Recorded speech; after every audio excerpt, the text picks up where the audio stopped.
Super star Mahesh Babu, star director Koratala Shiva కాంబినేషన్లో వస్తున్న చిత్రం భరత్ అనే నేను. కైరా అద్వానీ హీరోయిన్గా నటించిన ఈ మూవీని డివివి దానయ్య నిర్మించారు.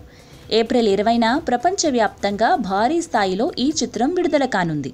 ముఖ్యమంత్రి పాత్రలో మహేష్ నటించిన ఈ సినిమాపై అభిమానుల్లో అంచనాలు భారీగానే ఉన్నాయి. భారీ బడ్జెట్తో రూపొందించిన ఈ సినిమా ప్రీ రిలీజ్ బిజినెస్ కూడా ఒక రేంజ్లో జరిగింది. ఒక్క నైజాం ఏరియా రైట్సే 22 కోట్లకు అమ్ముడైనట్లుగా సమాచారం. శ్రీమంతుడు తర్వాత మహేష్ కొరటాల శివ కాంబినేషన్ కావడంతో వస్తున్న చిత్రం కాబట్టి నైజాం హక్కులు ఆ రేంజ్లో అమ్ముడైనట్లుగా తెలుస్తోంది.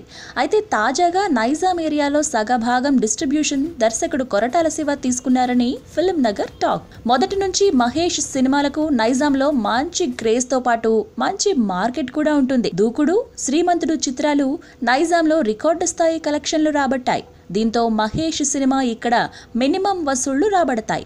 అదే సినిమా టాక్ బాగుంటే గట్టుగా వసూళ్లు మాత్రం ఒక రేంజ్లో ఉంటాయి. భరత్ అనే నేను మూవీ ఖచ్చితంగా హిట్ కొడుతుందని దర్శకుడు కొరటాల శివ గట్టి నమ్మకంతో ఉన్నాడు. అందుకే సినిమా నైజాం ఏరియాలో కొంత భాగం డిస్ట్రిబ్యూషన్ చేయాలనే నిర్ణయం తీసుకున్నట్లుగా తెలుస్తోంది. మరి ఈ మూవీ ఏ స్థాయి కలెక్షన్లు రాబడుతుందో వేచి చూడాలి.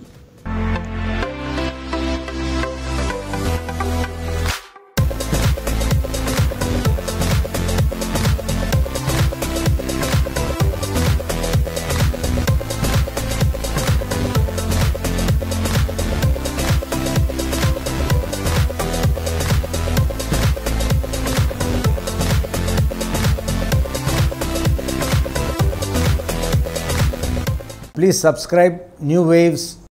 ఇలాంటి మరిన్ని మంచి వీడియోలు కావాలని కోరుకుంటున్నారా?